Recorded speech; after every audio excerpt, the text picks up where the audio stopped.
धन्यवाद मान्यवर, आपने बजट पर मुझे बोलने का मौका दिया। मैं अपनी बात शुरू करना चाहूँगा। मान्यवर, हमारे कुछ दोस्त जो कभी इधर हुआ करते थे, अब वो उधर चले गए हैं। उनके लिए चंद पंक्तियों से अपनी बात शुरू करूँगा कि कैसा ये हादसा है मेरी जिंदगी के साथ, कैसा ये हादसा है मेरी जिंदगी के साथ, मैं हूं किसी के साथ, मेरा दिल किसी के साथ। तो जो लोग उधर चले गए मान्यवर, उनका दिल हमारे साथ है, भले वो किसी के साथ हो। मान्यवर, इस बजट का बहुत ढोल पीटा जा रहा है कि बड़ा क्रांतिकारी, बड़ा अच्छा बजट, बड़ा विकसित भारत का बजट है। ये बजट क्या है मान्यवर? पूरे देश को पता चलना चाहिए कि भारत माता की सेना रक्षा के लिए जो बजट आता है, उस बजट में कटौती करने का काम किया गया। 9.6% से घटाकर 9.43% किया गया। भारत का अन्नदाता किसान जो अपने खून पसीने से देश को चलाने का काम करता है मान्यवर, उसका बजट, कृषि का बजट 3.2% से 20% से घटाकर 3.15% किया गया। स्वास्थ्य का बजट, हिंदुस्तान 144 करोड़ लोगों का देश है मान्यवर, लेकिन बड़े अफसोस के साथ कहना पड़ रहा है कि स्वास्थ्य का बजट 1.97% से घटाकर 1.85% किया गया। ट्रांसपोर्ट का बजट 11.48% से घटाकर 11.28% किया गया। पेंशन, जहां एक तरफ पुरानी पेंशन की बहाली की मांग हो रही है, लाखों कर्मचारी सड़क पर हैं और मांग करते हैं कि पुरानी पेंशन बहाल किया जाए, इस सरकार ने पेंशन का बजट 5.20% से घटाकर 5.04% करने का काम किया। एनर्जी का बजट 2.10% से घटाकर 1.42% करने का काम किया। वैज्ञानिक विभाग का बजट 0.7% से घटाकर 0.6% करने का काम किया। फूड सब्सिडी का बजट 4.38% से घटाकर 4.25% करने का काम किया। नॉर्थ ईस्ट के विकास का बजट, मणिपुर की तो चर्चा आपने नहीं की, लेकिन नॉर्थ ईस्ट के विकास का बजट आपने 0.13% से घटाकर 0.12% करने का काम किया। सामाजिक कल्याण, जिसमें आपका बिल्कुल यकीन नहीं है, उसका भी बजट आपने घटाया। 1.22% से घटाकर 1.17% करने का काम किया। आपने फर्टिलाइजर का, खाद का बजट 3.88 से घटाकर 3.4% करने का काम किया और फूड सब्सिडी आपने घटाने का काम किया। यह है आपके विकसित भारत के खोखले बजट की सच्चाई।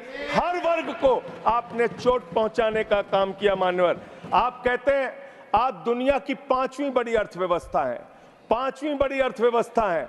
अरे ये तो सच्चाई बताइए कि ये 5वीं बड़ी अर्थव्यवस्था किसके लिए है?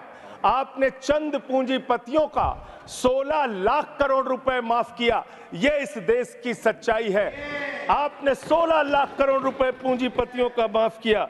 आपने 14 देश के प्रधानमंत्रियों ने जितना कर्जा लिया, उससे दोगुना कर्जा अकेले आपकी सरकार ने लिया। आपने 150 लाख करोड़ रुपए कर्जा लेने का काम किया, देश को कर्ज में डुबाने का काम किया।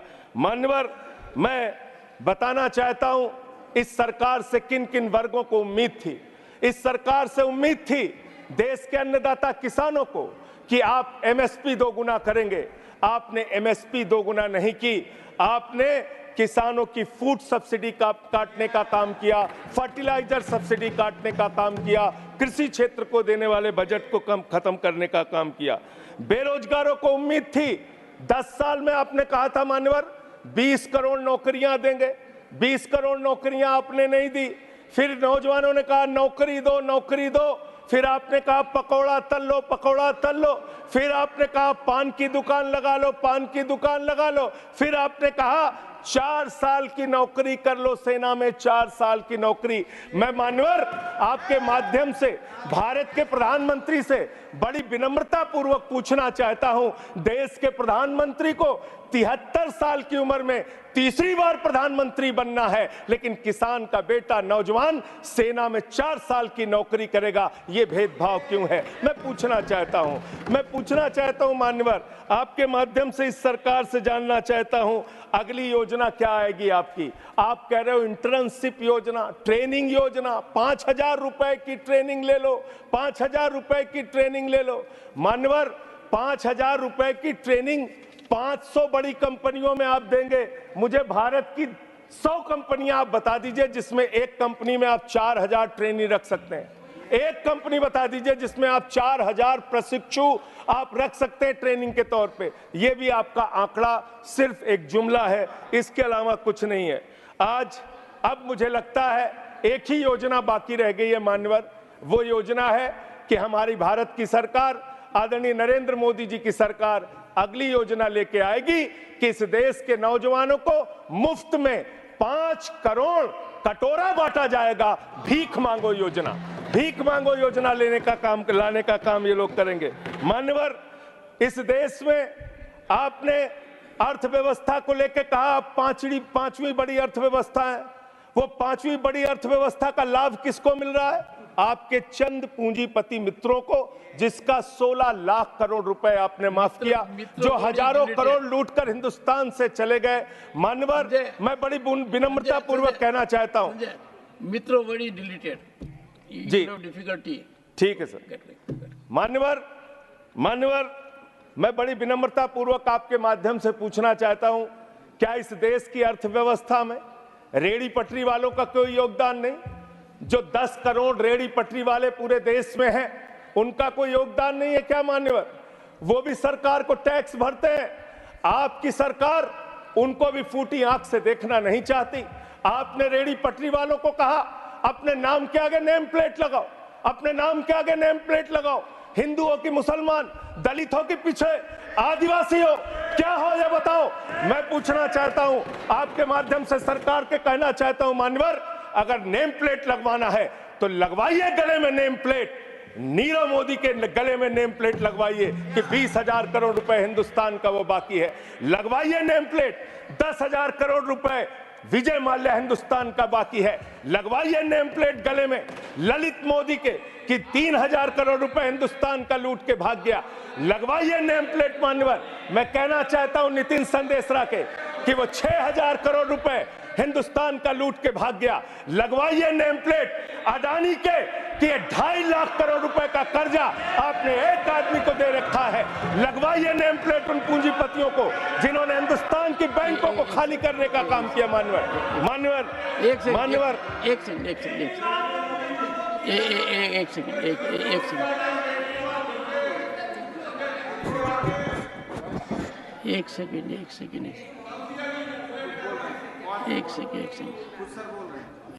honorable member and you are a senior person, Sanjay ji, you are a senior person।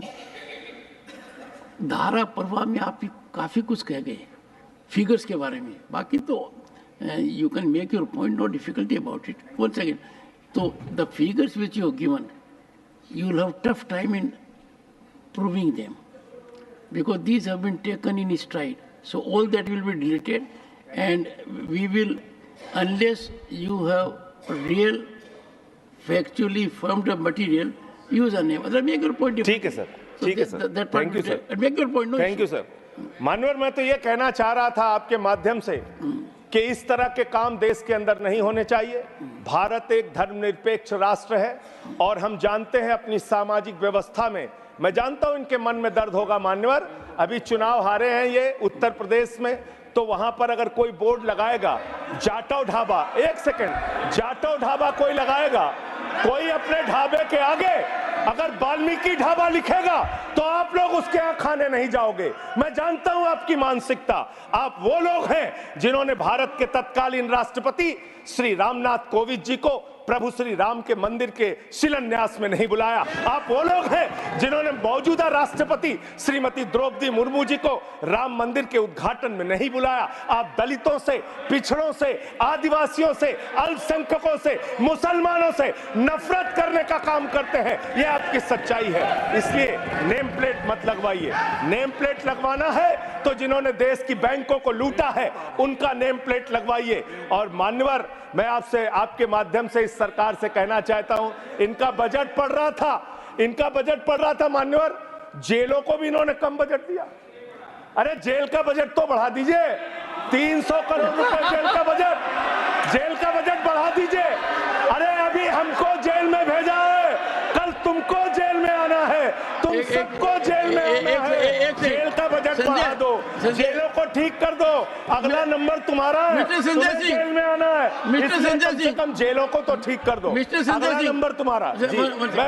मैं जेल के बजट पे बोल रहा हूँ मानवर, मैं जेल के बजट पे बोल रहा हूँ। 300 करोड़ दिया, इनको जेल में आना है। वन सेकेंड सदन के नेताजी से मैं अनुरोध करूंगा कि ये बहुत मार्मिक अपील है जेल का बजट बढ़ाने के लिए, और इस पर आप गौर फरमाइए। धन्यवाद सर। ठीक है ना, धन्यवाद सर। एक पृष्ठभूमि भी है मान्यवर, इसका ध्यान रखा जाएगा। अध्यक्ष महोदय, इन्होंने न्यायपालिकाओं के लिए जो बजट रखा वो नाकाफी है। 5 करोड़ केसेस पेंडिंग है इस देश के अंदर, और 6 लाख लोगों को पूरे देश में जेलों में रखा गया है, जिसमें करीब 76% अंडर ट्रायल हैं। इसका मतलब आपका मकसद न्याय दिलाना नहीं है, आपका मकसद किसी मामले की सच्चाई तक पहुंचना नहीं है, आपका मकसद है पकड़ पकड़ के एक एक व्यक्ति को जेल में डालना। आपने दिल्ली के मुख्यमंत्री को, जिनकी शुगर 36 बार 50 से नीचे जा चुकी है, आपने दिल्ली के मुख्यमंत्री को पकड़ के जेल में डाल दिया। नहीं मानवर, अब इनको बार बार मौका मत दीजिए, मुझे अपनी बात पूरी करने दीजिए। I am not yielding sir, I am not. आपने 2 बार कहा, हैबिट बना लिया इन्होंने सर। दिल्ली के मुख्यमंत्री को सर इन्होंने पकड़ के जेल में डाल के रखा, दिल्ली के शिक्षा मंत्री को इन्होंने 2 साल से जेल में रखा, दिल्ली के स्वास्थ्य मंत्री को इन्होंने 2 साल से जेल में रखा। आप एक एक विपक्ष के नेता को पकड़ पकड़ के जेल में डालते हैं। हेमंत सोरेन को मुख्यमंत्री को जेल में आपने रखा, संजय रावत को जेल में रखा, अनिल देशमुख को जेल में रखा, सबको पकड़ पकड़ के आप जेल में रखते हैं। बंगाल के 3 मंत्रियों को आपने पकड़ के जेल में रखा। आपका मकसद ट्रायल कराना नहीं, न्याय दिलाना नहीं, आपका मकसद हम लोगों को पकड़ के जेल में रखना है।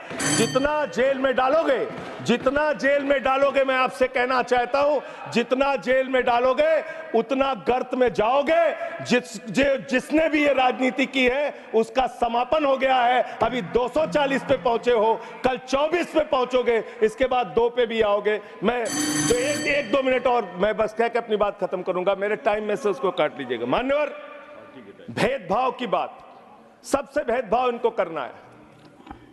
मुसलमानों से भेदभाव, सिखों से भेदभाव, ईसाइयों से भेदभाव, दलितों से भेदभाव, पिछड़ों से भेदभाव, और अब राज्यों से भेदभाव, राज्यों से भी भेदभाव, महिलाओं से भेदभाव, राज्यों से भेदभाव। क्या भेदभाव किया सर इन्होंने?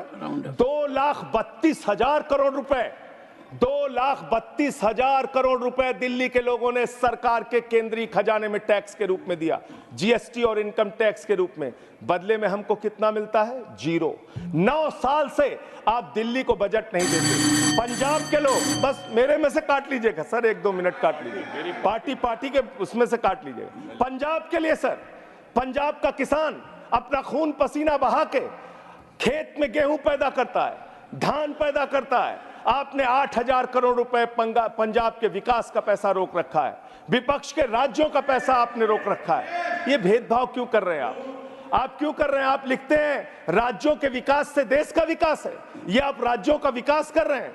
एक एक करके टारगेट करके विपक्षी राज्यों के साथ आपने भेदभाव करने का काम किया। और अंत में कोई मुझे कह रहा था सारे बजट कम किए, शिक्षा के बजट को भी आपने कम कर दिया।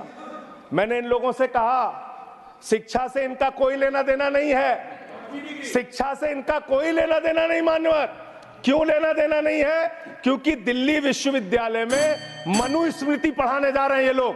मनुस्मृति पढ़ाएंगे कि दलितों के पिछड़ों के, जिनको आप शूद्र कहते हैं, आप शूद्र कहते हैं, अगर वो श्लोक सुन लेंगे तो उनके कान में पारा आप कैसे डालेंगे? ये पढ़ाई आप कराने जा रहे हैं दिल्ली विश्वविद्यालय में, ये पढ़ाई आप कराने जा रहे हैं। इसलिए मान्यवर, मैं आपसे यही कहना चाहता हूं, ये बजट हिंदुस्तान के किसान के खिलाफ है, ये बजट हिंदुस्तान के नौजवान के खिलाफ है, ये बजट हिंदुस्तान के व्यापारियों के खिलाफ है, ये बजट सिर्फ और सिर्फ मोदी जी के मित्रों के लिए बनाया गया है, मित्रों के लिए बनाया गया है, मित्रों के लिए बनाया गया है।